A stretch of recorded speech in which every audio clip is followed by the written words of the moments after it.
का तीसरा ही ओवर डालने आए मोहम्मद शमी ने डिवॉन कॉनवे को क्लीन बोल्ड कर दिया। आपको बता दें कि डिवॉन कॉनवे 6 गेंदों में 1 रन बनाकर आउट हो गए। डिवॉन कॉनवे के जल्दी आउट हो जाने के बाद अब चेन्नई की टीम की तरफ से मोइन अली बल्लेबाजी करने मैदान में उतरे और फिर सेट हो चुके ऋतुराज गायकवाड़ और मोइन अली ने चेन्नई की पारी को संभाला और एक मजबूत साझेदारी बनाना शुरू कर दी। खास करके दोस्तों ऋतुराज गायकवाड़ चेन्नई की टीम के लिए एक ऐतिहासिक पारी खेल रहे थे। ऋतुराज गायकवाड़ की इस विस्फोटक बल्लेबाजी की वजह से कहीं न कहीं गुजरात की गेंदबाजी अभी भी दबाव में थी। ऋतुराज गायकवाड़ और मोइन अली ने मिलकर लगभग पारी के 5वें ओवर तक बल्लेबाजी करी और अपनी टीम को 50 रनों तक पहुंचाया। लेकिन फिर पारी का 6ठा ओवर डालने राशिद खान ने सेट हो चुके मोइन अली को रिद्धिमान साहा के हाथों कैच आउट करा दिया। आपको बता दें कि मोइन अली 17 गेंदों में 23 रन बनाकर आउट हो। गुजरात की टीम के लिए धीरे धीरे खतरनाक बन रही साझेदारी को राशिद खान ने एक अहम मौके पर तोड़ दिया था। लेकिन विकेट गिरने के बाद चेन्नई इस साल के सबसे महंगे खिलाड़ी यानी बेन स्टोक्स बल्लेबाजी करने मैदान में उतरे। लेकिन दूसरे छोर पर ऋतुराज गायकवाड़ रुकने का नाम नहीं ले रहे थे। ऋतुराज गायकवाड़ गुजरात के हर एक गेंदबाज पर भारी पड़ रहे थे, लेकिन उनके साथी खिलाड़ी और नए बल्लेबाज बेन स्टोक्स उनका साथ ज्यादा देर तक नहीं निभा पाए और फिर पारी का 8वां ओवर डालना राशिद खान ने फिर एक बार अपना कमाल दिखाया और इस ओवर की चौथी ही गेंद पर बेन स्टोक्स को राशिद खान ने रिद्धिमान साहा के हाथों कैच आउट करा दिया। बेन स्टोक्स 6 गेंदों में 7 रन बनाकर आउट हो। आपको बता दें कि बेन स्टोक्स जैसे विस्फोटक बल्लेबाज को चेन्नई की टीम ने एक नाजुक मौके पर खो दिया था। राशिद खान की गेंदबाजी चेन्नई की टीम के लिए सबसे बड़ा खतरा बन चुकी थी। लेकिन दूसरे छोर से ऋतुराज गायकवाड़ रुकने का नाम नहीं ले रहे थे। ऋतुराज गायकवाड़ गुजरात के हर एक गेंदबाज पर बड़े शॉट खेल रहे थे और फिर इसी बीच ऋतुराज गायकवाड़ ने एक शानदार छक्का लगाते हुए अपना अर्धशतक पूरा कर लिया। अर्धशतक पूरा होने के बाद ऋतुराज गायकवाड़ लगातार बड़े शॉट खेल रहे थे। आपको बता दें कि ऋतुराज गायकवाड़ की इस विस्फोटक बल्लेबाजी की वजह से धीरे धीरे चेन्नई की बल्लेबाजी पर से दबाव हटने लगा था। ऋतुराज गायकवाड़ और अंबाती रायडू ने मिलकर लगभग पारी के 12वें ओवर तक बल्लेबाजी करी और अपनी टीम को 121 रनों तक पहुंचाया। लेकिन फिर पारी का 13वां ओवर डालने आए जोशुआ लिटिल सेट हो चुके अंबाती रायडू को क्लीन बोल्ड कर दिया। अंबाती रायडू 12 गेंदों में 12 रन बनाकर आउट हो। अंबाती रायडू के आउट हो जाने के बाद चेन्नई का रन रेट पूरी तरह गिर गया था। अकेले ऋतुराज गायकवाड़ के अपने बल्ले से रन चेन्नई टीम के लिए बना रहे थे, लेकिन अब उन्हें दूसरे छोर से किसी न किसी बल्लेबाज का साथ चाहिए था।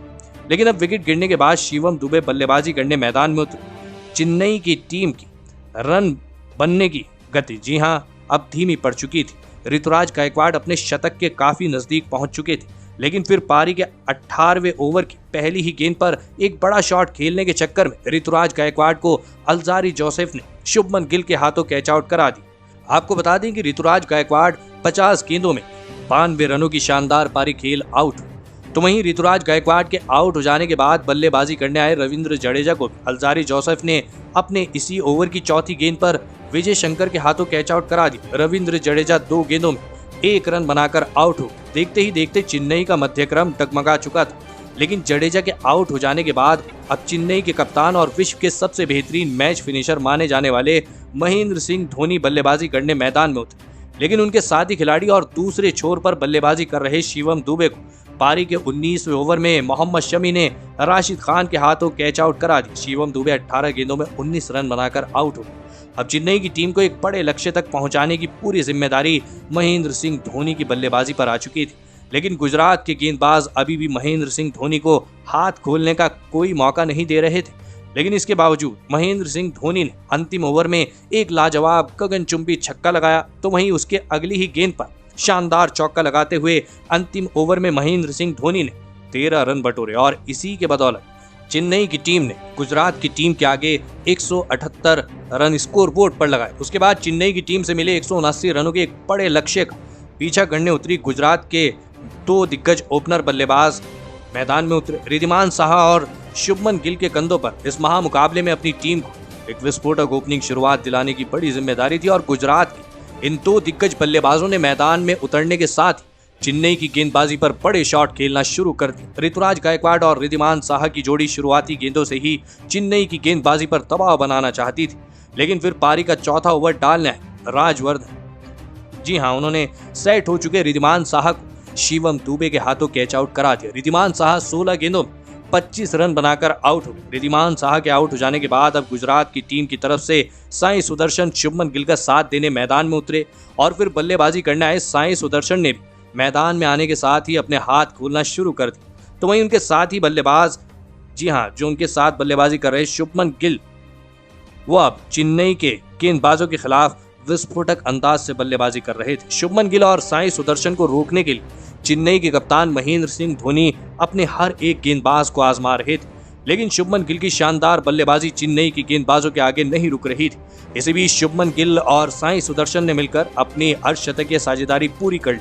आपको बता दें कि शुभमन गिल और साई सुदर्शन ने मिलकर लगभग पारी के 9वें ओवर तक बल्लेबाजी करी और अपनी टीम को 90 रनों तक पहुंचाया, लेकिन फिर पारी का 10वां ओवर डालने राजवर्धन हंगरगेकर ने सेट हो चुके साई सुदर्शन को महेंद्र सिंह धोनी के हाथों कैच आउट करा दी। आपको बता दें कि साई सुदर्शन 17 गेंदों में 22 रन बनाकर आउट।